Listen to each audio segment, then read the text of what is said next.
আজি আমাৰ এইখন বসন্ত উৎসৱ আমাৰ সকল ৰাইজে বঙালী মুছলিম বিহাৰী সবে মিলি আমি এখানে অনুষ্ঠান কৰোঁ সকলো ৰাইজৰ সহযোগিতা পাওঁ আৰু যিহেতু আমাৰ এইখন চলি থাকিব আজি 8 বছৰ হৈ গ'ল এখন বহাগী যাতে আমাক চৰকাৰে অলপ চকুজ তুলি চাই আমি মানে এতিয়া মুছলিমে বঙালী সবে মিলি আমি মিলাপ্ৰীতি চলি আছোঁ যি হওক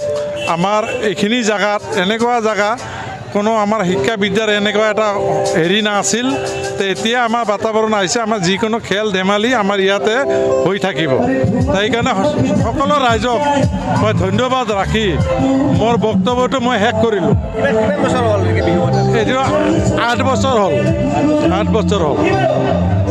আমাৰ জেঠতে বসন্ত উৎসৱ তা আমি এইবাৰ এই বিহুখন আমি বহাগত লৈ যাম বহাগতে আমি কৰি থাকিম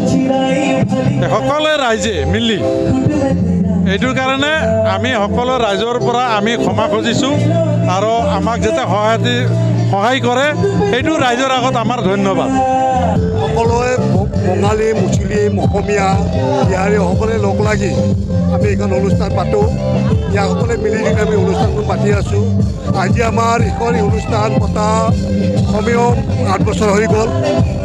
এই বছৰো আমি ভালকৈ পাতিলোঁ গতিকে অহা বছৰো যাতে আমি ভালকৈ পাতিব পাৰোঁ যাতে আমাক অলপ চৰকাৰে অলপ সহায় কৰে গতিকে আৰু অলপ মিলিজুলি চাই তাৰ বাবে মই অশেষ ধন্যবাদ আপোনালোকক দিছোঁ ইয়াতে আমাৰ কোনো মানে গণ্ডগোল মাৰপিট কোনো একোতে নাই সকলো মানে শান্তিৰ স্বৰূপে আমি অনুষ্ঠানখন আৰম্ভ কৰোঁ আৰু শান্তিৰ স্বৰূপে আমাৰ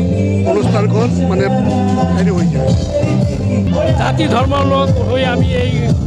বহাগী উৎসৱখন পালন কৰা হয় আমি আশাবাদী যে আমি যাতে এই সকলো ধৰ্মাৱলী লোক একেলগে হৈ এই উৎসৱখন বছৰ বছৰ কৰিব পাৰোঁ তাৰ কাৰণে আমি চবকে আমি সহায় সহযোগিতা আগবঢ়াৰ কাৰণে ধন্যবাদ জ্ঞাপন কৰিছোঁ আৰু আপোনালোকৰ মিডিয়া বন্ধুসকলক আমি আহ্বান জনাব খুজিছোঁ যে